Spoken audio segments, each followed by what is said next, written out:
بسم الله الحمد لله والصلاة والسلام على رسول الله صلى الله عليه وسلم. إن شاء الله تعالى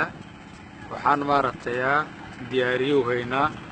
مشروع هرمرين تبيرها مساجد على الجدود فيس كيسي وريوه تجابنتا habka irrigationka biyaha dhanaan ama biyaha culus oo aan rajeynayno sida Ilaahay noogu fududeeyay oo biyihii macaan ay keenidooda in Ilaahay noogu fududeeyo oo uu noqdo mashruuc dhaxalgala oo wax badan ka bedela hab nololeedka baadiyaha oo aan rajeynayno in dadku ay ka faa'iideysan doonaan ayagoo khayraadka Ilaahay ugu nicmeeyay oo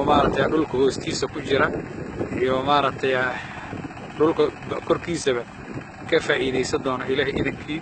saas ayaan rajeynaynaa. marka waa tijaabada ugu horeysay hadda sida arkaysan sprinklerada ayaa biyo waraab wada marka wadda waxaan ku tijaabinaynaa garaashka Adeer Xaaji Abuukar dhexdiisa ayaan tijaabo ku wadnaa. dhulka weli lagama shaqaynin laakiin irrigation ayaa socda فلله الحمد والمنة تراد قلت هي واحد تجارة وبلابي